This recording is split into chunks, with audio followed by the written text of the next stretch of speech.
Dia 21. Protegendo sua igreja. Vocês estão unidos na paz por meio do Espírito. Portanto, esforcem-se para continuar unidos desse modo. Efésios, capítulo 4, versículo 3. Acima de tudo, deixem que o amor dirija a vida de vocês, porque assim, toda a igreja permanecerá unida em perfeita harmonia. Colossenses, capítulo 3, versículo 14.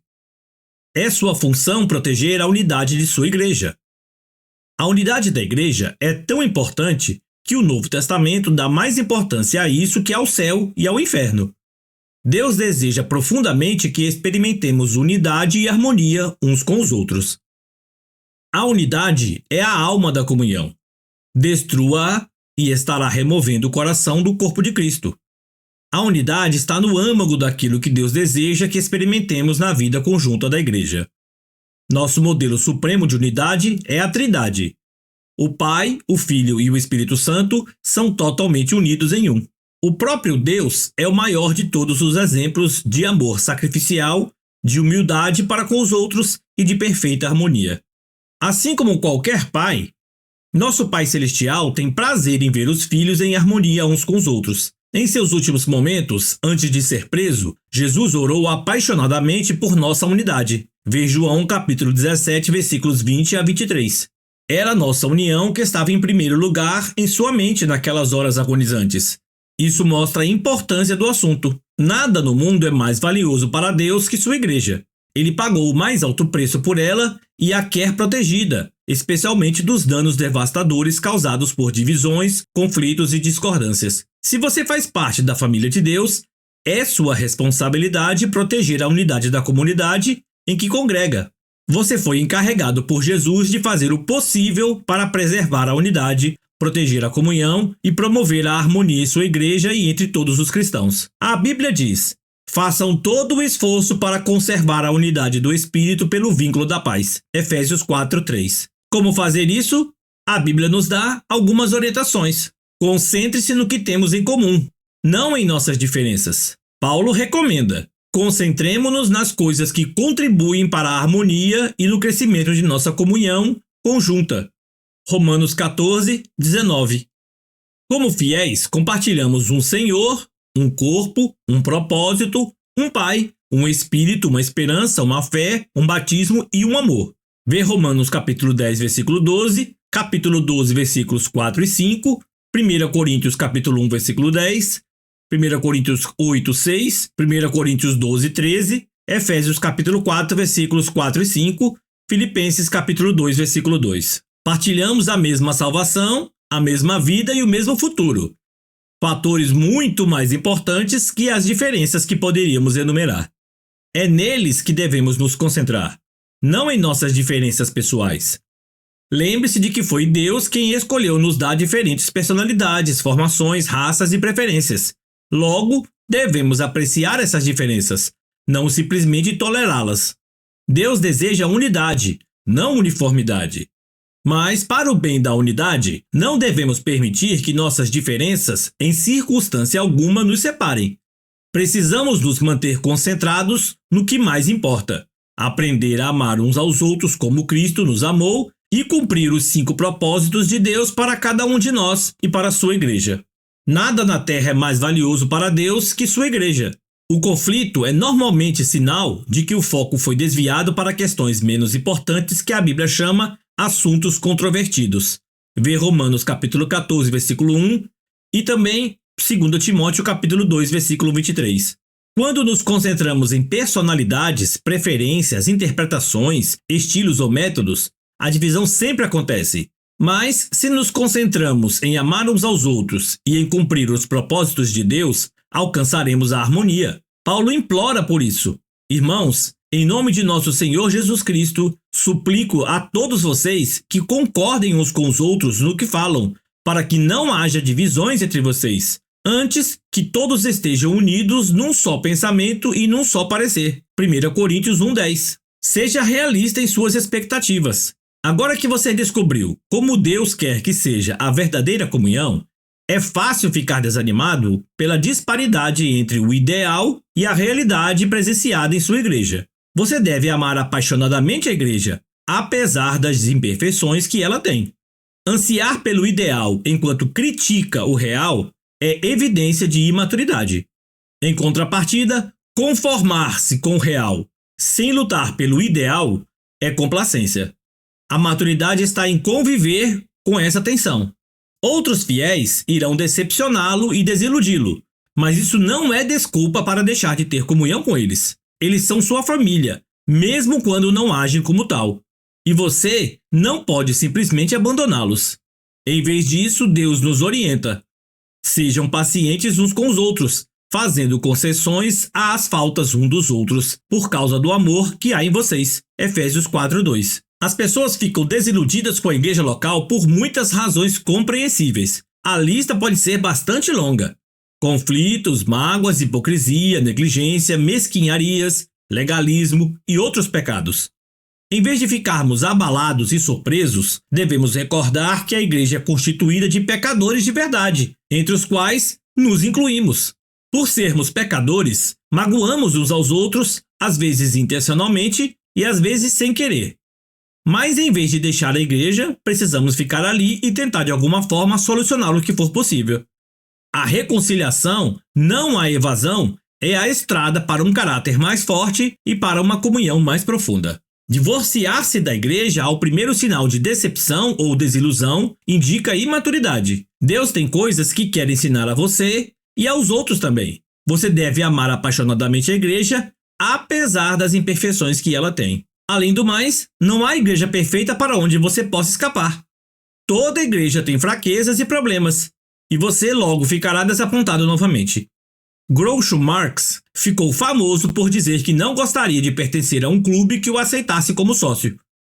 Se uma igreja tiver de ser perfeita para satisfazê-lo, essa mesma perfeição irá impedi-lo de pertencer a ela, porque você não é perfeito.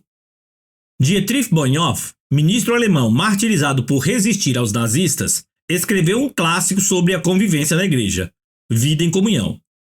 Nesse livro, ele sugere que a desilusão com a igreja local é algo bom, porque destrói nossas falsas expectativas de perfeição. Quanto mais cedo desistirmos da ilusão de que a igreja deve ser perfeita para que a amemos, mais cedo deixaremos de fingir e admitiremos que somos todos imperfeitos e precisamos da graça divina. Esse é o início da verdadeira comunidade. Toda igreja deveria afixar uma placa: proibida a entrada de pessoas perfeitas. Este é um lugar somente para os que admitem ser pecadores, carecem da graça e desejam crescer. Bonhoeffer disse: aquele que ama seu sonho de uma comunidade mais que a comunidade cristã em si, torna-se destruidor desta. Se não dermos graças diariamente pela comunidade da qual fazemos parte, mesmo quando não há nenhuma grande experiência, nenhuma riqueza a ser descoberta, mas apenas muita fraqueza, pouca fé e dificuldades, e se ao contrário continuamos nos queixando de que tudo é desprezível e insignificante, estamos impedindo que Deus permita que a nossa comunidade cresça. Prefira incentivar a criticar. É sempre mais fácil ficar de lado e atirar pedras daqueles que estão servindo a Deus que se envolver e contribuir.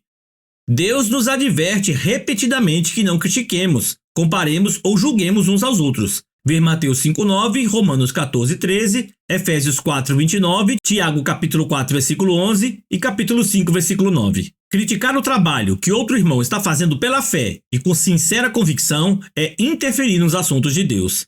Que direito você tem de criticar o servo de alguém? Somente Deus pode decidir se ele está fazendo o que é certo. Romanos 14:4. Paulo acrescenta que não devemos julgar nem desprezar irmãos com convicções distintas das nossas. Por que você critica as ações de seu irmão? Por que tenta fazer com que ele pareça pequeno? Todos seremos julgados um dia, não com base nos padrões uns dos outros, nem mesmo por nossos próprios padrões, mas pelo julgamento de Deus. Romanos 14:10. Sempre que julgo um irmão, 4 coisas acontecem instantaneamente. Perco minha comunhão com Deus, exponho meu orgulho e insegurança, predisponho-me em situação de ser julgado por Deus e prejudico a comunhão da igreja. O espírito crítico é um vício dispendioso. Na Bíblia, Satanás é chamado o acusador dos nossos irmãos. Apocalipse 12:10. Culpar, criticar e queixar-se dos irmãos da família de Deus é trabalho do diabo. Se fazemos o mesmo, é porque fomos ludibriados e induzidos a fazer o trabalho de Satanás. Lembre-se de que outros cristãos, não importa quanto você discorde deles, não são o verdadeiro inimigo. O tempo que desperdiçamos comparando ou criticando outros irmãos deveria ser aplicado na edificação da unidade entre os irmãos. A Bíblia diz: assim estaremos empregando nosso esforço na boa convivência fraterna. Ajudem-se mutuamente com palavras de ânimo. Não ponha o seu irmão lá embaixo, apontando os defeitos dele. Romanos 14:19. Recuse-se a dar ouvidos a fofocas.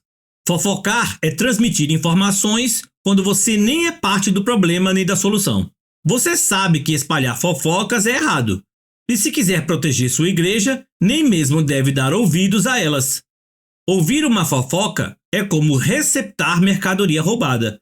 Isso faz igualmente o culpado pelo crime. Quando alguém começa a falar mal de alguém para você, tenha coragem de dizer: por favor, pare. Não preciso saber disso.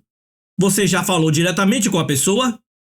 Pessoas que trazem fofocas a você também irão espalhar fofocas sobre você. Tais pessoas não são confiáveis. Se você dá ouvidos a fofocas, para Deus você é um criador de casos. Provérbios capítulo 16, versículo 28, capítulo 17, versículo 4, capítulo 20, versículo 19, capítulo 25, versículo 9 e capítulo 26, versículo 20. Criadores de caso dão ouvidos a criadores de casos. Provérbios 17, 4. São esses os que dividem a igreja pensando apenas em si mesmos. São egoístas, sem nenhuma evidência do Espírito. Judas 19. É triste constatar que no rebanho de Deus, as maiores feridas sejam causadas por ovelhas, não por lobos. Paulo alerta sobre os cristãos canibais, que se devoram uns aos outros. Gálatas 5,15. Destruindo a comunhão. A Bíblia diz que esse tipo de pessoa deve ser evitada. A difamação revela segredos, portanto fique longe de quem fala demais. Provérbios 20:19. A maneira mais rápida de pôr um fim a um conflito, seja numa igreja, seja num grupo, é enfrentar carinhosamente os fofoqueiros e convidá-los a mudar de atitude. Salomão lembra que uma fogueira se apaga quando acaba a lenha. Da mesma maneira, as brigas se acabam quando o brigão e implicante é separado do grupo.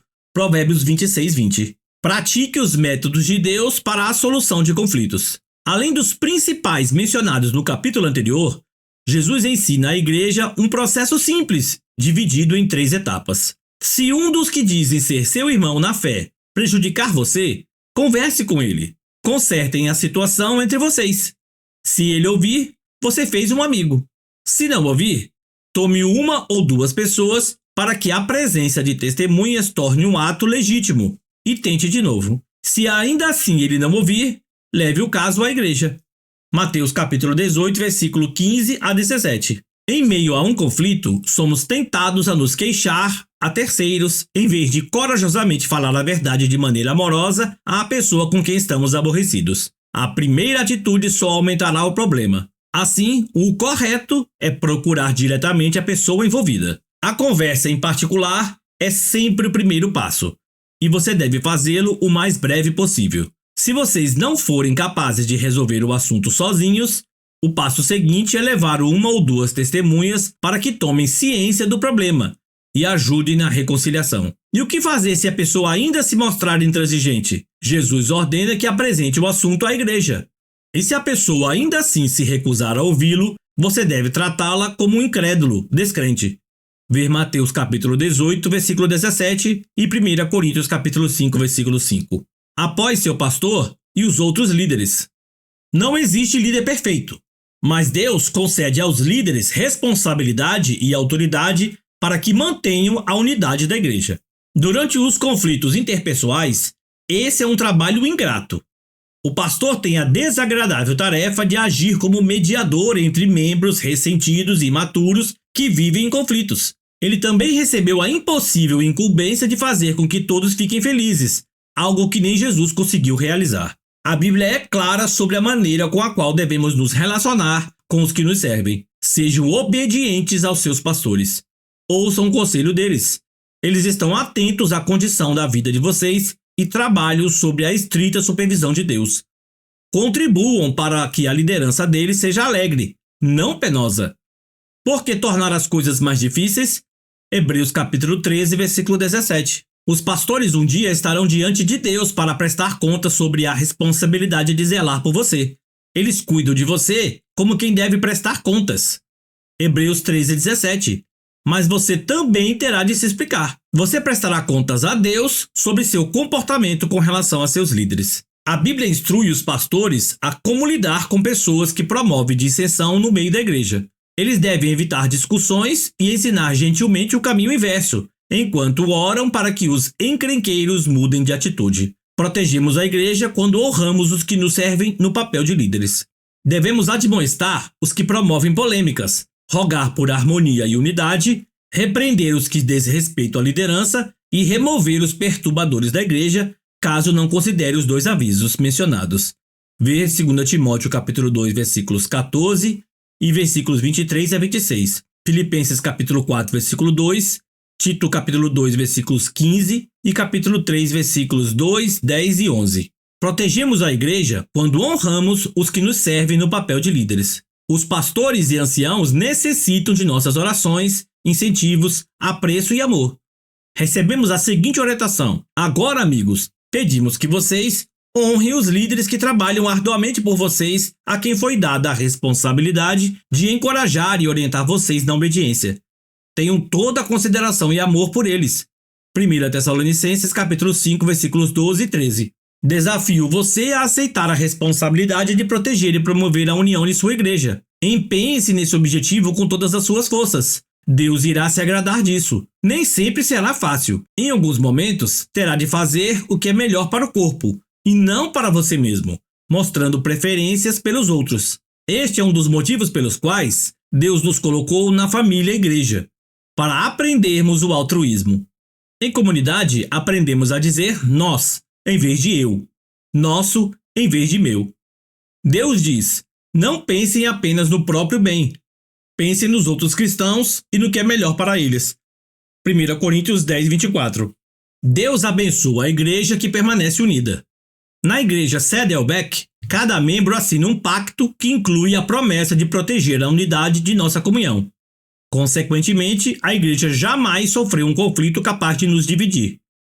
Tão importante quanto isso é o fato de que muitos desejam fazer parte dela, uma vez que se trata de uma comunidade unida e amorosa. Para se ter uma ideia, num período de 7 anos, a igreja chegou a batizar alguns milhares de novos convertidos.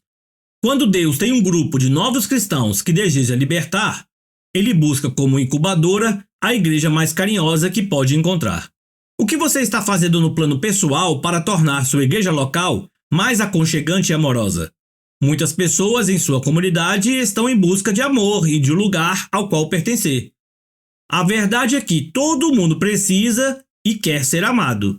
E quando alguém encontra uma igreja em que os membros verdadeiramente amam uns aos outros e se importam uns com os outros, somente portas trancadas poderiam mantê-lo do lado de fora. Dia 21. Pensando sobre meu propósito de vida. Tema para reflexão: tenho a responsabilidade de proteger a unidade de minha igreja. Versículo para memorizar. Portanto, concentremo-nos nas coisas que contribuem para a harmonia e no crescimento de nossa comunhão conjunta. Romanos 14, 19. Pergunta para meditar: o que estou fazendo pessoalmente para proteger a unidade de minha família eclesiástica neste exato momento?